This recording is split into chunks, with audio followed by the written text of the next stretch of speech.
In their stagecraft, I believe they've gone much further than showing us the comparisons of Lincoln and of Roosevelt. This man shown here sitting in the Oval Office has a dream that we must believe in.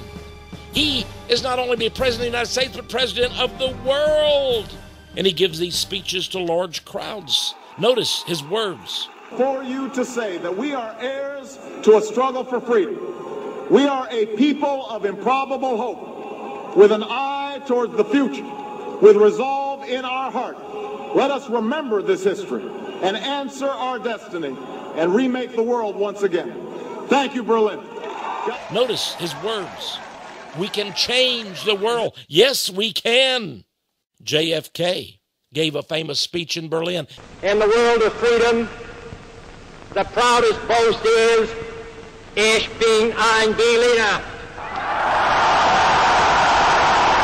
And so Barack Obama goes to Berlin. And what does he say? And answer our destiny and remake the world once again. Remake the world? Yes, reinvent the world. All the Jewish revolutionaries throughout history have said the very same thing. But there's more. He is more than just JFK, FDR, Abraham Lincoln. Why, this man is akin to King Tut. That's right, the Pharaoh of ancient Egypt. Consider this inauguration preview issue of Time and the way the head of Barack Obama is turned. And now look at this bust of King Tut, Tutankhamun, the ancient Egyptian Pharaoh. Do you see the similarities? In fact, in 2009, Barack Obama visited Egypt, and here is one of the Egyptian men with a memento of his visit.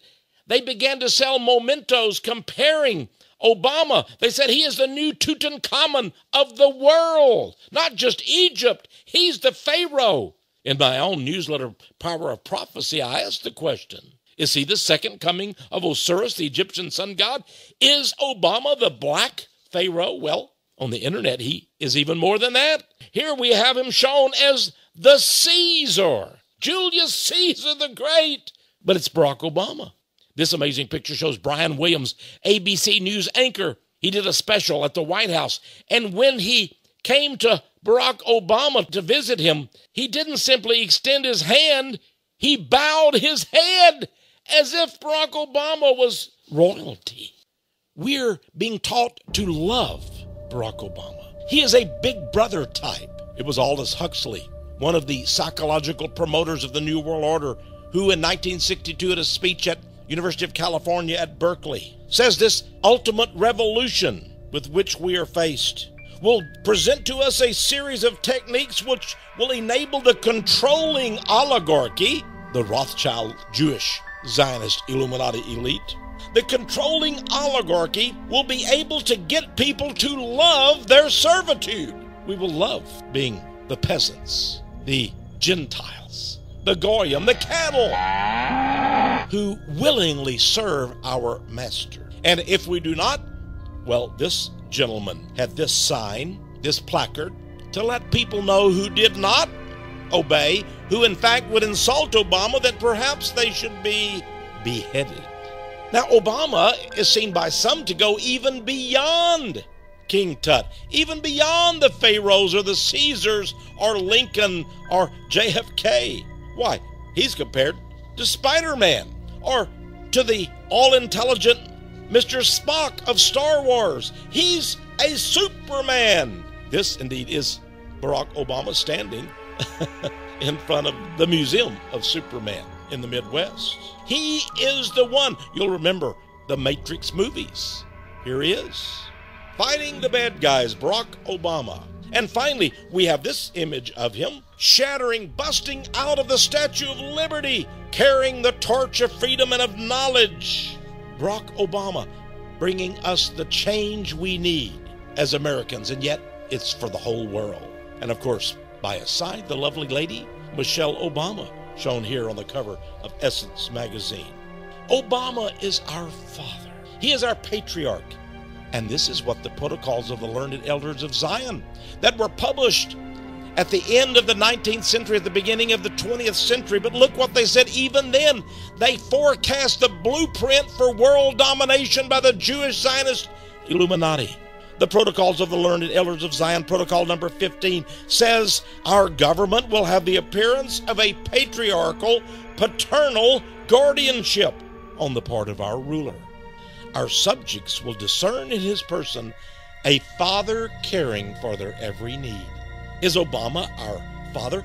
Is his aura so grandiose? It's beyond that. We keep going up.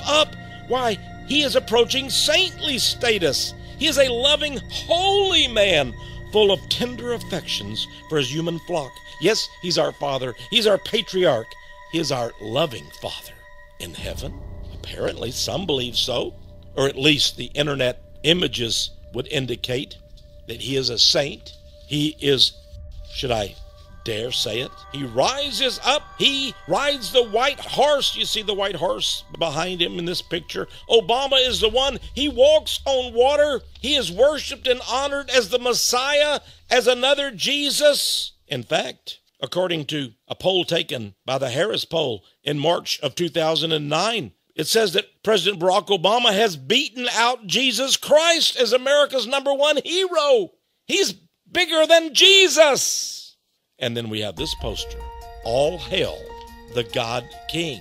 And this article asking the question, Obama, be thy name, take off of the Lord's Prayer. But there's some who say, yes, maybe he is being portrayed as a godlike figure, but is he the one that will lead us to the Last Supper? Will he lead us to tragedy, to disaster?